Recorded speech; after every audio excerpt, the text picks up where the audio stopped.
Welcome to crack प्रथम। आज तारीख 13 जुलाई 2021 है और हमें प्रीलिम्स के लिए the Hindu and others news को डिस्कस करना है। आज का जो हमारा टॉपिक होगा, पहला उत्तर प्रदेश के जनसंख्या नीति के बारे में, बिहार के केसरिया बुद्ध स्तूप, रथ यात्रा, गैलेक्टिक स्पेस टूरिज्म के बारे में, जीका वायरस और राइट टू रिपेयर मूवमेंट के बारे में। पहला टॉपिक है उत्तर प्रदेश जनसंख्या नीति के बारे में।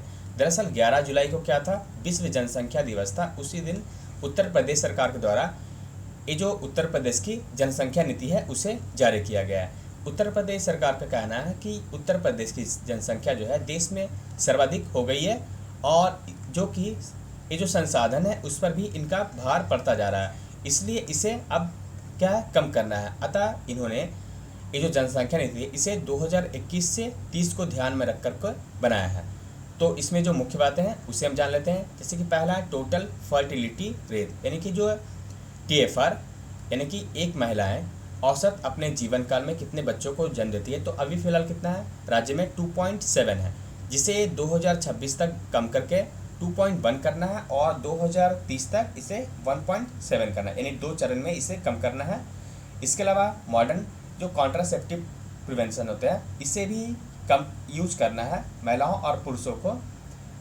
नेक्स्ट है कि जो मैटरनल मॉर्टिलिटी रेट है, यानी कि प्रत्येक 1 लाख जन पर माताओं की जो मृत्यु हो जाती है अभी फ़िलहाल 197 है, 197, काफ़ी अधिक है। तो इसे 2026 तक 150 करना है और 2030 तक 98 करना है। इन्फेंट मोर्टेलिटी रेट, यानी कि नवजात मृत्यु दर, इसे क्या करना है, जो कि अभी 43 है, इसे 2026 तक 32 और 2030 तक 22 करना है।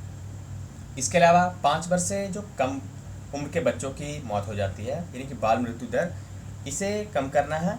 कितना, अभी जो है 47 और 2026 तक 35 और 2030 तक 25 करना है। तो यह है उत्तर प्रदेश जनसंख्या नीति संबंधित कुछ मुख्य बातें। नेक्स्ट टॉपिक है बिहार के केसरिया बुद्ध स्तूप के बारे में। दरअसल चर्चा में इसलिए आया क्योंकि ये केसरिया का बुद्ध स्तूप जो कि ईस्ट चंपारण में है, वहाँ गंडक नदी में जल अधिक होने के कारण क्या हुआ, यह जलमग्न हो गया। यह राज्य के लिए विडंबना की बात है कि जो हमारा जो इतिहास है, हमारा धरोहर, उसे हम संरक्षित नहीं कर पा रहे हैं। चलिए बात करते हैं बिहार के जो केसरिया स्तूप है उसके बारे में। तो ये कहाँ पे है, यह पूर्वी चंपारण जिला में है बिहार के, और यह मूल रूप से बनाया गया था अशोक के समय। अशोक के समय इसलिए बनाया गया था क्योंकि इसका एक महत्व है। क्योंकि जब गौतम बुद्ध महापरिनिर्वाण के लिए गए थे, कहाँ पे, कुशीनगर में, तो कुशीनगर में जाने से पूर्व एक दिन वो यहाँ पर ठहरे थे। तो इस प्रकार से इसका महत्व बढ़ जाता है। अतः जब अशोक राजा बना तो उसने यहाँ पर एक स्तूप का निर्माण किया।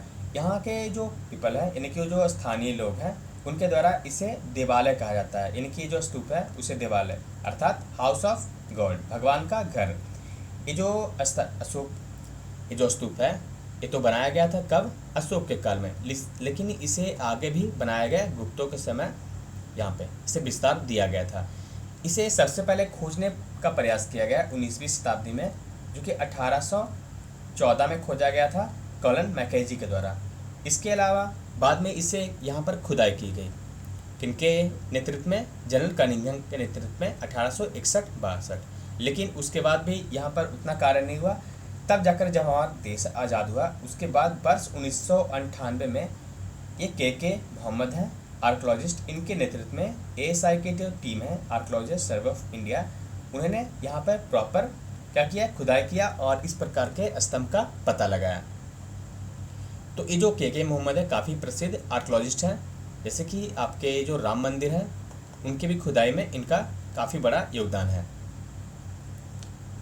नेक्स्ट टॉपिक है रथ यात्रा के बारे में। दरअसल ये जो रथ यात्रा है यह 12 जुलाई से शुरू हो गया है। तो ये जो रथ यात्रा है इसको मैं अभी डिटेल नहीं बताऊंगा, क्योंकि ये जो मैंने आर्ट एंड कल्चर का जो सीरीज शुरू किया है तो उसमें मंदिर निर्माण शैली को भी शुरू किया है। तो अभी जो है प्लेलिस्ट में आप देखेंगे तो आपको पल्लव और चोल के बारे में मिल जाएंगे। नेक्स्ट जो टॉपिक होगा वो उड़ीसा के मंदिरों से संबंधित होगा, यानी कि उड़ीसा में जो भी मंदिर हैं तो इनमें ये भी आ जाएंगे। तो वहाँ पे आपको एक जगह सारे उड़ीसा के मंदिर और ये जो कला है ये सभी आपको, या फिर ये जो रथ यात्रा निकलते हैं सभी आपको वहाँ पर मिल जाएंगे। तो उसमें आपको डिटेल से मिल जाएगा। नेक्स्ट है गैलेक्टिक स्पेस टूरिज्म के बारे में। दरअसल ये जो स्पेस टूरिज्म है यह एक वर्जिन गैलेक्टिक नामिक कम जो है उनके द्वारा शुरू किया गया है। ये जो कंपनी है वर्जिन गैलेक्टिक, ये किसकी, ये ब्रिटिश अमेरिकन एक स्पेस फ्लाइट है जो कि ऑपरेट किया जा रहा है यूनाइटेड स्टेट में। इसे बनाया गया था रिचर्ड ब्रांसन के द्वारा। दरअसल ये जो है इसलिए चर्चा में है, ये तो स्पेस फ्लाइट है अलग बात है, लेकिन इसमें हमारे जो भारतीय मूल की महिला है कौन, श्रीषा बांडला, उन्होंने भी यहाँ पर यात्रा की है एक टीम के तौर पर। इसलिए यह हमारे भारत के लिए महत्व बढ़ जाता है, क्योंकि ये जो श्रीषा बांडला है ये तीसरी भारतीय महिला है जो कि अंतरिक्ष की यात्रा की है। पहली कौन है, कल्पना चावला, और दूसरी है सुनीता विलियम।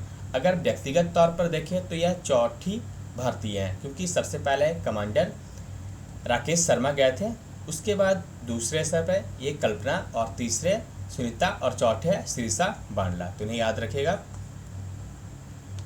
नेक्स्ट है लेमरू एलिफेंट रिजर्व के बारे में। दरअसल ये जो लेमरू एलिफेंट रिजर्व है यह कहाँ पे है, यह छत्तीसगढ़ के कोरबा जिले में है। यहाँ पे कहाँ पे, छत्तीसगढ़ के कोरबा जिले में। चर्चा में इसलिए आया क्योंकि वैसे तो यह काफ़ी पहले बनाने का प्रयास किया गया था, 20 साल पहले, लेकिन यह चर्चा में इसलिए आया क्योंकि इसके जो एरिया है उसे कम करके 1995 स्क्वायर किलोमीटर से कम करके अब 450 ये जो है स्क्वायर किलोमीटर, 450 स्क्वायर किलोमीटर कर दिया गया है।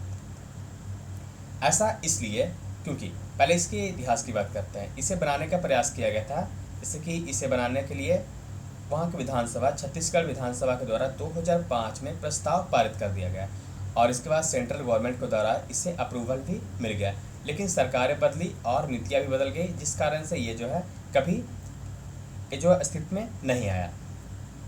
अब जो है फिर से यहाँ पर सरकार के द्वारा इसे बनाने का प्रयास किया जा रहा है। तो सरकार के द्वारा इसके एरिया को 1995 स्क्वायर किलोमीटर कर दिया गया है, लेकिन अब जो है 450 किलोमीटर जो है इसे स्क्वायर किलोमीटर ये कम करके कर दिया गया। तो ये इतना बड़ा बदलाव क्यों?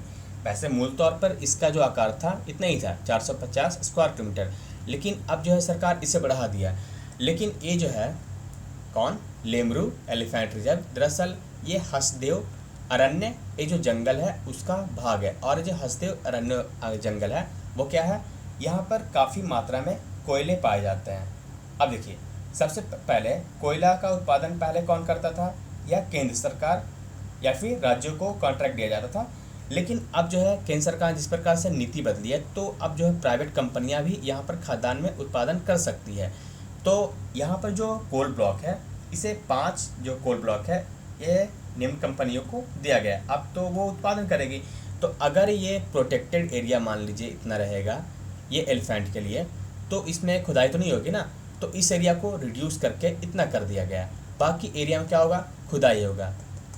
हालांकि स्थानीय लोगों को कहना है कि यहाँ पर ये जो है टाइगर रिजर्व, ये जो एलिफेंट रिजर्व है इसे ही बनाया जाए। तो आगे चलिए देखते हैं क्या होता है। ये जो एलिफेंट रिजर्व है, दरअसल लेमरू ये दो राज्यों को जोड़ता है। कौन कौन, ये छत्तीसगढ़ और ये उड़ीसा। इन दोनों के बीच जो ये जो रिजर्व है क्या, एलिफेंट के लिए, तो यहाँ पर एक दूसरे को प्रयास करते हैं यहाँ पर जोड़ने के लिए। तो इसे याद रखिएगा, लेमरू एलिफेंट रिजर्व कहाँ पे बनाने का प्रस्ताव है, ये छत्तीसगढ़ के कोरबा जिले में। नेक्स्ट है जीका वायरस के बारे में। दरअसल ये जो जीका वायरस है इसे देखा गया है, लगभग 15 केस है। कहाँ पे, केरल में। यह एक इन्फेक्टेड वायरस होता है जो कि मॉस्किटो के द्वारा फैलता है, यानी मच्छरों के द्वारा। यह इसका जो वाहक कौन है, मच्छर, और मूल रूप से एडिज एजिप्टी जो मच्छर होते हैं वो हैं, जो कि आपको डेंगू और चिकनगुनिया भी फैलाते हैं। इसके अलावा ये जो जीका वायरस है वो सेक्सुअली ट्रांसमिशन भी होता है, यानी कि यौन संबंध बनाने से भी ये जो है जीका वायरस प्रसारित होता है। सबसे पहले इसे देखा गया था, यानी कि जो जीका वायरस है इसे युगांडा में वर्ष 1947 में वहाँ के बंदरों में, लेकिन उसके बाद ये मनुष्यों में लगभग 5 वर्ष बाद यह देखा गया। उसके बाद ये 1960 में काफ़ी स्तर पर थोड़ा फैला, लेकिन सबसे पहले देखा तो गया था यहाँ पर आइडेंटिफाई किया युगांडा में, लेकिन सबसे पहले इसका बड़े मात्रा में आउटब्रेक कहाँ पे हुआ। दरअसल यह आउटब्रेक हुआ 2007 में। ये पैसिफिक जो ओशियन है वहाँ एक आइसलैंड है, कौन, याप। यहाँ पे देखिए, यहाँ पे याप आइसलैंड है, जो कि यहाँ पे आप देखिए नीचे ऑस्ट्रेलिया, इंडोनेशिया, यहाँ पे चाइना, इन सब के बीच में यहाँ पर है याप।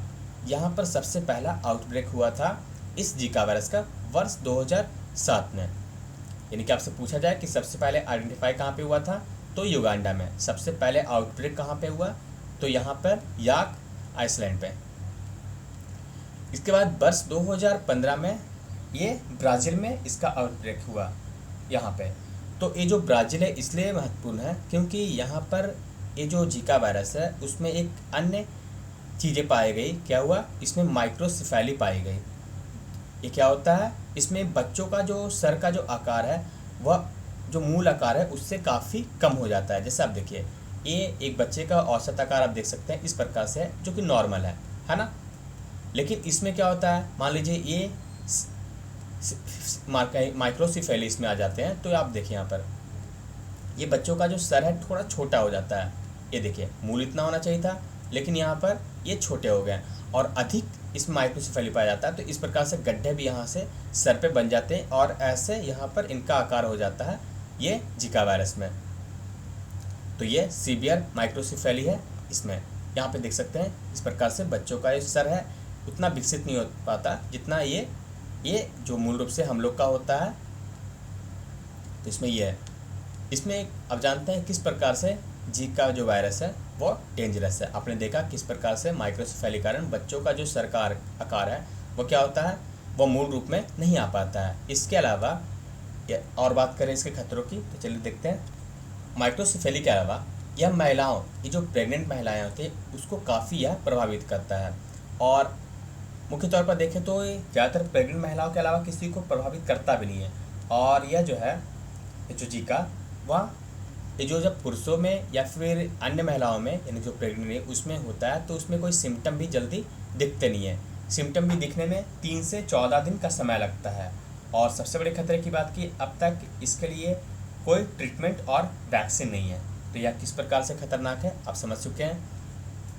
यहाँ पर एक और बार देख लें तो ये देखिए यहाँ पे ग्राफ से, तो जीका वायरस यह मच्छरों के द्वारा या हम में आप में फैल सकता है। इसके अलावा यह सेक्सुअल ट्रांसमिशन होता है और इसके बाद यह बच्चों में फैलता है। और बच्चों में फैलने के कारण इसके जो माइक्रोसेफेली यानी कि ये जो सर का आकार है वह अपने औसत आकार में नहीं आ पाता, जिस प्रकार से ये जो बच्चों का जो सर का विकास होता है वह नहीं हो पाता है और बच्चे में उतना ये जो सोचने और समझने की क्षमता वह भी विकसित नहीं हो पाती। तो यह 2 कारणों से होता है, एक तो मच्छरों से और दूसरा सेक्सुअल ट्रांसमिशन से। जानते हैं भारत में जीका के इतिहास की, तो सबसे पहले जीका को देखा गया था 1952-53 में। अब देखिए पहला कब देखा गया था पूरे विश्व में, युगांडा में 1947 में। लेकिन भारत में भी उसके 2 या 3 वर्ष बाद ही 1952-53 में कुछ मामले देखे गए थे।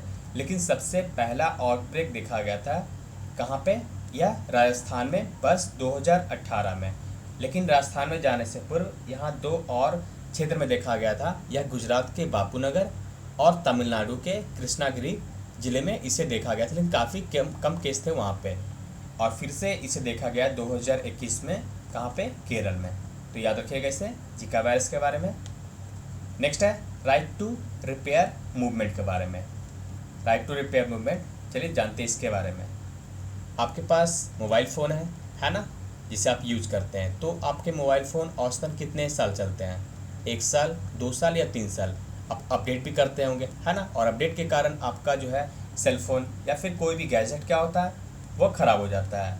तो विश्व में क्या हो रहा है कि ये एक प्रकार से मूवमेंट चल रहा है, उसका नाम रखा गया है राइट टू रिपेयर, यानी कि मरम्मत का अधिकार। देखिए आप जो मोबाइल फ़ोन लिए, मान लीजिए इसे आप नया लेते हैं तो 1 साल के लिए आपको वारंटी मिलती है।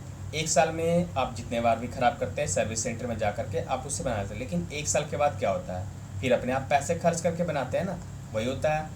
तो ये जो मूवमेंट चलाया जा रहा है, क्योंकि इन कंपनियों के द्वारा धोखा किया जाता है। आपके मोबाइल फ़ोन जो है उसे अपडेट करके एक प्रकार से वो ये जो मोबाइल है उसको इस स्तर पर लेकर के चला जाता है अपडेट के द्वारा कि दोबारा आप उसे यूज़ करने लायक वो बचता नहीं है।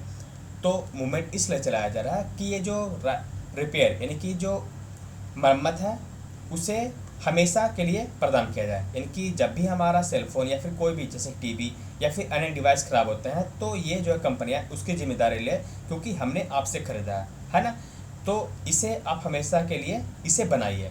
तो इस प्रकार का मूवमेंट अभी यूएस और यूके में देखा गया। तो यूएस में अभी वहाँ के जो राष्ट्रपति हैं जो बाइडेन, उनके द्वारा एक फेडरल ट्रेड जो कमीशन है उसके फोर्स दिया गया, यानी कि उन पर फोर्स दिया गया है टेक्निकल कंपनी पर, जैसे कि माइक्रोसॉफ्ट, एप्पल, टेस्ला आदि को, कि ये जो इलेक्ट्रॉनिक गैजेट है इसे जब तक चाहे कस्टमर तब तक आप बनाइए। इसी प्रकार से है यूके में एक 10 साल का एक सीमा निर्धारित किया गया है। हालांकि अभी कानून पारित नहीं हुआ है, कानून बनाने की बात की गई है कि ये जो कस्टमर है इनको हमेशा के लिए अधिकार दिया जाए कि उनका जो गैजेट है वो ख़राब हो तो जब भी आए वो अपने अनुसार आपके यहाँ बनाए, ना कि अपने पैसे खर्च करके बनाए। इसी प्रकार से गवर्नमेंट यानी कि उत्तर यहाँ पर जो यूनाइटेड किंगडम, वहाँ भी किसी भी गैजेट को जो लाइफ स्पैन है कितना 10 साल निर्धारित किया, यानी 10 साल में वह कभी भी यहाँ पर आकर के बना सकती हैं।